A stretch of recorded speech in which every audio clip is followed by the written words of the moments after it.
traveled to over 30 plus countries solo as a woman, and everybody told me it would be dangerous. Especially my Bahamian mother, who called me every name in the book once I booked my first flight. But here's what actually happened. My name is Theodora. If you've ever thought about traveling solo, or you're just scared, or you didn't know where to start, this channel is for you. In this video, I'm sharing what I've learned from traveling in 30 plus countries, and it's the things that nobody tells you. The first thing on the list is you don't need as much money as you think you do. You don't need to be rich. What you need is a plan, a strategy, and you need some confidence, girl. I did it off of love and hope. But what you don't need to be is rich. Because when I did it, I was just a broke college student just trying to see the world. It's about being honest with your budget and trying to keep up with people that you see on social media. That is one of the biggest killers in people not traveling, thinking that their travel has to look like someone else's and it has to be designed in this way and meet this criteria. You want to feel comfortable in your budget, you know what I mean? So instead of trying to think of a destination, think of something that you can afford. So for example, when I did my first solo travel, it was actually to Montreal. I live in New York. I took the train up from the Bronx. It was the cheapest thing going out, and I was like, I'm on it. It was actually a very beautiful trip. If you ever get the chance to do this train ride that carries you from New York to Montreal, oh my God, the Hudson River is so beautiful.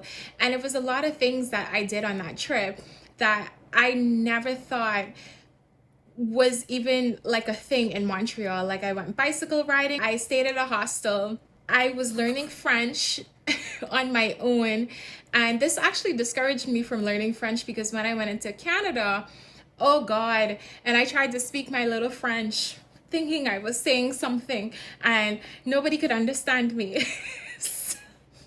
I speak one lick of French after that. It was a safe place. I had a very good time by myself. And once I was there and figured nothing happened to me, I was like, oh, I could do this. I'm good at this. And then that's when I just started picking other countries. Biggest lie that they tell you about solo travel is that it's solo. It's not true. Actually, when you get over into another country, you're going to meet other people there who are traveling solo, and then you guys link up together and it's no longer a solo trip. Some of my closest friends today are people that I have met in other countries.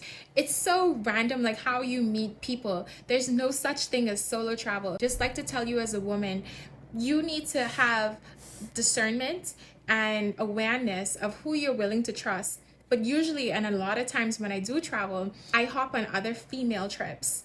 There are always sometimes women who are traveling together, and I just go along with whatever they got going on. So there's no such thing as a solo travel trip, unless if you are in the boondocks somewhere. Safety isn't what you expect. It's not about the destination, it's about awareness. How aware are you of your surroundings and how you follow your intuition? Travel will help you develop your intuition. And that is one of the biggest lessons of solo traveling for women, is understanding and listening to your intuition. You could feel it as a woman. You feel it in your soul and your spirit. No, I should not go there. And that's what you have to trust, because that's a guiding point for you when it comes to traveling solo. You don't need to be fearless. You just need to be prepared. You need to be prepared for plan A, plan B, plan C. What is your exit? Do you have an exit? Just in case if something happens within that country, do you have an exit plan? I will always remember when I was in Egypt. Egypt had something where their communications building caught on fire. And therefore that meant that the whole of Cairo kind of shut down in a way. I couldn't get cash out because the ATMs were down for foreigners. I couldn't pay anything by card. Their communications building shut down everything. And I didn't eat for one whole day.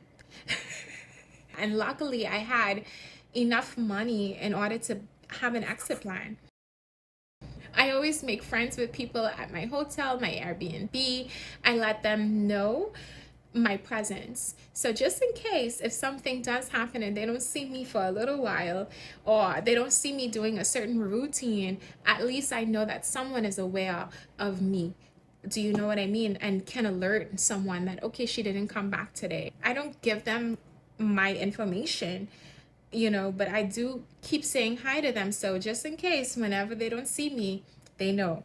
And also, what I do is I tell them when I'm leaving as well too. I'll be like, hey, I'm leaving tomorrow. I'll be like, all right, it was nice meeting you. Thank you so much for taking care of me. And I do that everywhere I go. If you're watching this and you are scared to travel alone, I just want you to know you can do it. Start small, start somewhere safe, and start with just one trip. Just one trip within your budget. That's it. You don't have to leave the state to even travel solo, right? Even if you have to go to a familiar place, such as Florida, right? You ain't gotta start big and out the country. You are able and capable to make decisions all on your own. Yes, queen. Come on. Yes. Please subscribe if you want travel advice and tips on what can make you feel like this can be a possible thing in your life. Thank you so much for listening to me.